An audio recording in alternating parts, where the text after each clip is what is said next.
Hi everyone, Alan is here. Welcome to the channel. Today we are going to analyze Kroger, the supermarket chain.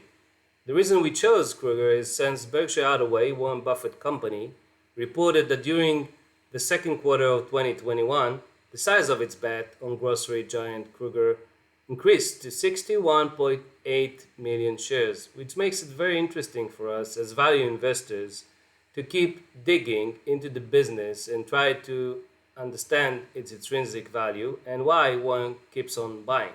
So without further ado, let's get started. So Kroger is actually a chain of companies, a family of companies under quite a lot of brands. It has 2,742 stores, and in 2020, sales totaled in $132 billion. It sells anything you can think of: grocery, general merchandise, health and beauty care products, seafood, fresh food, meat, deli, bakery, automotive parts, electronics, toys, anything you can think of.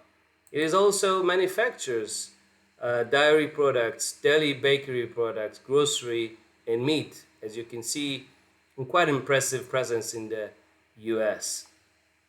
The stock price as of now is $39.89 per share. Market cap is $30 billion. Let's move on to analyze and calculate the intrinsic value.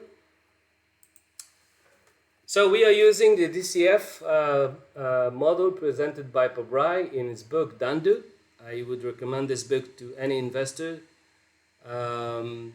So this discount cash flow model is using the free cash flow, growing the cash flow from 2020 by 5% per year for 10 years. Discount rate is 8%, terminal value is 10. And according to this model, we are getting a total intrinsic value of $64 billion. So if we compare this value to the current value, the current market cap value, which is 30, we can see that as of now, it seems like Kroger is undervalued according to this calculation.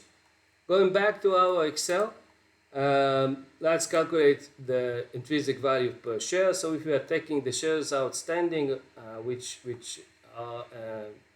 are 781 shares, we are getting a price or value per share of $83.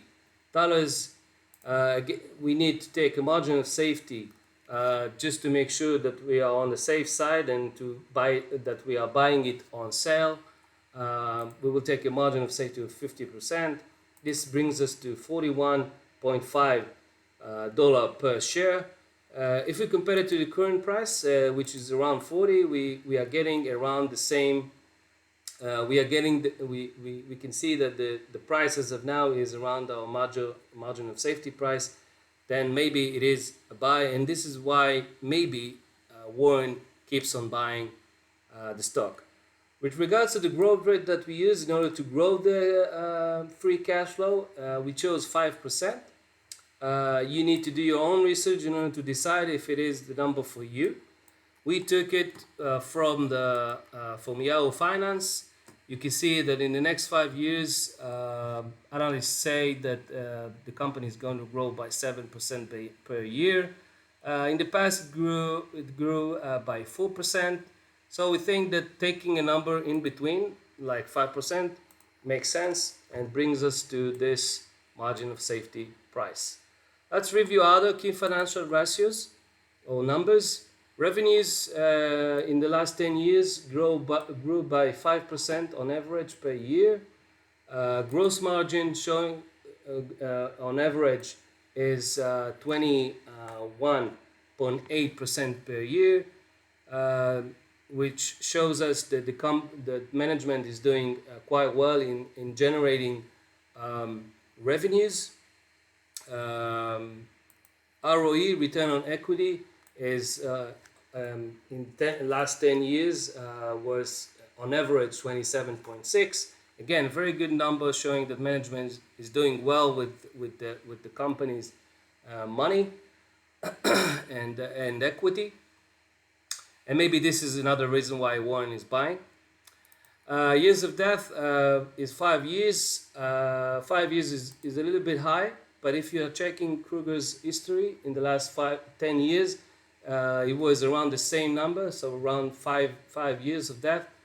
And probably they are using the money in order to buy more companies and more brands, which is a good thing for someone that holds Kroger stock. PE ratio of Kroger is 26.83, meaning you are paying for every dollar Kroger is earning, you are paying 26.83 if you are buying the stock. It's below the industry average. It shows that maybe the market does not evaluate Kroger too high, but it doesn't mean too much, but it is interesting to see. If we are comparing it to competitors, so Walmart gross margin, the gross margin and of Kroger and Walmart is about the same. Costco is not doing so well here in this metric. ROE is Kroger is leading the three, as you can see. PE ratio is approximately, Kroger and Walmart are approximately on the same level, in the same level. Costco is higher, almost double the PE ratios of the other two.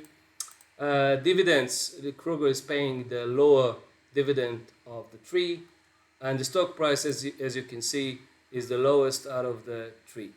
So there you go. We covered the Kroger's business. We calculated an intrinsic value using a proprietary DCF model as it is presented in his Dandu book. We tried to analyze some other ratios or some other numbers to try to understand management performance. And I hope you enjoyed the video today. And if you did, please hit the subscribe button. And I hope to see you again next time. Bye-bye.